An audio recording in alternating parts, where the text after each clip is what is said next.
Monsieur Bernard. Les salutations protocolaires ayant déjà eu lieu, vous me permettrez d'être un peu plus brève. Chères et chères habitantes et habitants de notre belle ville et notre belle région, chères et chères visiteuses et visiteurs et amis et familles, soyez les bienvenus. J'ai le plaisir et l'honneur de vous apporter les salutations de la municipalité de la ville de Genève en cette journée du 1er août 2022. Comme Madame la maire, je vous souhaite bienvenue, herzliche Willkommen, benvenuti, cordial bevengi, welcome. En cette occasion du 1er août, qui est notre fête nationale ancrée dans notre agenda social, je voudrais partager avec vous ma vision de la Suisse que j'aime. Celle qui est née il y a 721 ans avec le pacte de 1991, rejoint par Genève en 1815, qui a choisi de s'allier au lieu de se disputer en misant sur l'union, la justice, la solidarité, et celle d'aujourd'hui, avec ses institutions fortes, une stabilité politique exemplaire, une longue vie et prospérité qui ferait pâlir de jalousie Monsieur Spock, et ouverte sur le monde. À cette journée de retrouvailles, j'ai choisi une citation de Monsieur Kofi Annan, 7e secrétaire général des Nations Unies, prix Nobel de la paix que voici. Vivre, c'est choisir. Mais pour bien choisir, vous devez savoir qui vous êtes, ce que vous représentez, où vous voulez aller et pourquoi vous voulez y aller. Eh bien, je suis pakistano-suisse, mariée avec un Italien, avocate et médiatrice, présidente du conseil municipal, première citoyenne de cette ville. À ce titre, je représente notre ville de Genève et c'est plus de 180 nationalités qui y habitent. Je profite de l'occasion d'ailleurs pour souhaiter une belle fête nationale aux Béninois et aux Béninoises qui seraient ici présents parmi nous et qui partagent la même date de fête nationale. On peut effectivement les applaudir. Je la représente dans ses composantes locales et internationales. Une ville au centre du Grand Genève, une ville riche de ses organisations internationales, de ses associations et ses activités locales.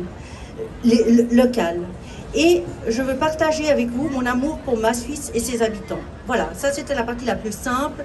Une fois qu'on avait fait la citation de M. Kofi Annan, la partie la plus compliquée, c'est à la question « Pourquoi voulez-vous y arriver ?» Et à ce moment-là, on peut se dire, nous sommes ici pour partager cet amour pour notre pays, pour les personnes qui s'y trouvent, un jour de fête, à mi-été, on partage la convivialité, l'échange, n'est-ce pas le meilleur moyen et le moment pour le faire? Mais parler d'amour de manière trop légère, ce serait comme si je visais, je ne sais pas, je dirais une pile de pastèques de 26 mètres de haut et que j'en touchais une. Vous en conviendrez qu'il n'y a pas de quoi faire une légende. D'ailleurs, je ne m'appelle pas Guillaume, donc tel ne sera pas mon choix. En réalité, je voudrais rappeler que le pacte de 1291 a été signé à une époque marquée par les incertitudes. Il offrait à chacun une relative sécurité. Chaque année, le 1er août est l'occasion de réfléchir à la meilleure manière de s'entraider et en s'apportant un secours mutuel dont nous avons toujours besoin. Il n'y a jamais eu dans l'histoire de l'humanité des périodes sans aucune crise. Et la Suisse n'y a pas échappé.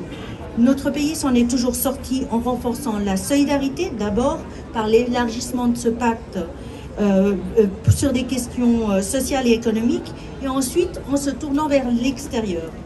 Mais ce qui est le plus remarquable, durant toutes ces crises, c'est que notre pays les a traversées dans une relative stabilité politique, ce qui nous a permis de prospérer économiquement. Et c'est là notre force, la force du dialogue, des débats, cette force qui permet de trouver des solutions concertées en nous tenant éloignés des conflits. Aussi, pour moi, la Suisse, ce n'est pas juste un pays, c'est un sentiment. C'est un sentiment de paix, de sécurité, de prospérité, en toute simplicité. Et c'est aussi pour cela que je l'aime. Pourtant, L'actualité nous montre que lorsqu'une forme de stabilité et de prospérité est atteinte, celle-ci reste fragile. D'une part, nous vivons actuellement une crise climatique et environnementale dont les effets sont de plus en plus visibles. Nos agriculteurs et nos paysans, pour ne citer que, souffrent déjà de cette situation.